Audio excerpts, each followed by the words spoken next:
इस वक्त हमारे साथ बातचीत के लिए समाजवादी पार्टी के घोसी से सांसद राजीव राय मौजूद है। सर, पाकिस्तान ने जो हरकत की, भारत ने उसका जवाब दिया, देश ने देखा है। डेलीगेशन अब अलग अलग देशों का दौरा कर रहा है, आप खुद उस डेलीगेशन में हैं, आप भी जाएंगे और पाकिस्तान ने जिस तरह से झूठी अफवाहें फैलाई उसको लेकर आप लोग वहाँ खुलासा भी करेंगे। पाकिस्तान को बेनकाब करना सिर्फ भारत के लिए नहीं, विश्व की सुरक्षा के लिए बहुत ज़रूरी है। एक तरफ दुनिया का सबसे बड़ा लोकतांत्रिक देश है, दूसरी तरफ आतंकियों को पालने वाला, जिसको अब आतंकिस्तान कहना ज़्यादा ठीक होगा, वो देश है। पश्चिमी देश अगर ये समझते हैं कि उनके यहाँ अगर कोई घटना होती है तो आतंकवाद होता है और भारत में होती है तो आपसी मामला है, तो ये उनकी बहुत बड़ी भूल होगी। इस बात को हम वहाँ समझाने जा रहे हैं कि ऐसा देश जो IMF से, अन्य संस्थाओं से पैसा लेकर आतंकवादियों को पालता पोसता है, ये मानवता के लिए खतरनाक है, सभ्य समाज के लिए खतरनाक है और ग्लोबल ऑर्डर के लिए भी खतरनाक है। एक सवाल इसी से जुड़ा हुआ है कि कांग्रेस पार्टी की बात करें तो कांग्रेस पार्टी का ये आरोप है कि जो नाम दिए गए उसको शामिल नहीं किया गया, और आपको लगता है कि इस मामले पर राजनीति होनी चाहिए क्योंकि TMC ने भी किनारा कर लिया है। मैं सभी पक्षों से ये निवेदन करूंगा कि मुद्दा बहुत बड़ा है, राष्ट्र का मुद्दा है, देश का मुद्दा है, देश की सुरक्षा का, दुनिया हमारी तरफ देख रही है। इसलिए छोटी छोटी बातों को इग्नोर करके आपस में बैठ कर अगर इस उम्मीद और विश्वास के साथ ये डेलीगेशन जा रहा है कि पूरा देश एक है, तो दिखना भी चाहिए देश बड़ा है, मुद्दे पार्टियों के बड़े नहीं हैं।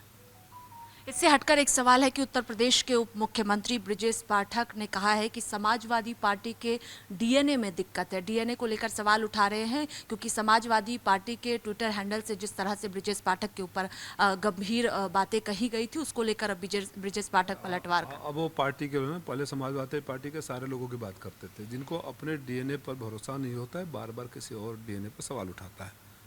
और ये वो लोग हैं जिनका खुद का पॉलिटिकल DNA, मैं कह रहा हूँ पॉलिटिकल DNA, शायद ये ब्रिजेश पाठक जी को समझ में नहीं आएगा कि पॉलिटिकल DNA क्या होता है और बायोलॉजिकल DNA क्या होता है। जिनका खुद का पॉलिटिकल DNA अंग्रेजों से आता हो, वो किसी और DNA के बारे में बात करे, वो ठीक नहीं है।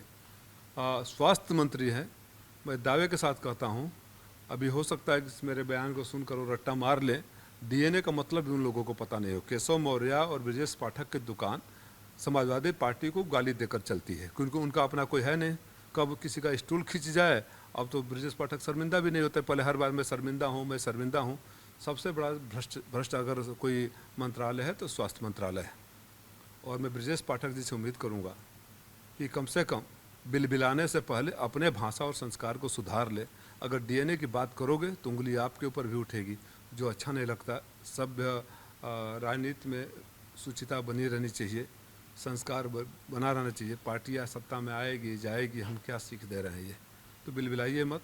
और DNA का मतलब ज़रा पढ़ लीजिए, पढ़ भी लेंगे तो मुझे पता है आप लिख नहीं पाएंगे।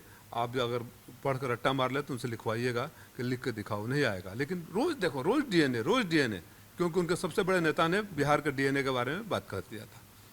वो कह रहे 2027 में जनता सबक सिखाएगी अगर समाजवादी पार्टी अपनी सोच नहीं बदलती है। वो अपना अहंकार नहीं बदले ना, तो जैसे केशव मौर्य का जो हाल हुआ, ब्रिजेश पाठक का भी वही हाल होगा। पार्टी तो जाएगी, वो भी अपना चुनाव हारेंगे, लिख लेना। और यही लोग बोलते थे लोकसभा चुनाव से पहले, हमारे यहाँ तो कैंप ही डाले थे दोनों। मेरे यहाँ घोसी उपचुनाव में भी और लोकसभा चुनाव में ही दोनों एकदम मुद्दा बना रखे थे। सीमा के मऊ के सीमा को उधर बैठ कर पैसे बांटते थे, क्या परिणाम हुआ। इस बार ब्रिजेश पाठक भी हारेंगे केशव मौर्य की तरह। आखिरी सवाल है सर कि बसपा प्रमुख मायावती ने आकाश आनंद से पहले जिम्मेदारी ली और एक बार फिर से अब कल जिम्मेदारी दे दी गई है आकाश आनंद को। नहीं, कई बार हो चुका है। आकाश आनंद जुआ है, उनको हमारी शुभकामनाएं। उम्मीद करता हूं कि भारत समाचार पर चलने से पहले वो वापस बाहर न कर दिया जाए और बने रहें। हमारी शुभकामनाएं उनको। बहुत शुक्रिया बातचीत के लिए। कैमरा पर्सन सचिन के साथ स्वाति पाठक, भारत समाचार, दिल्ली।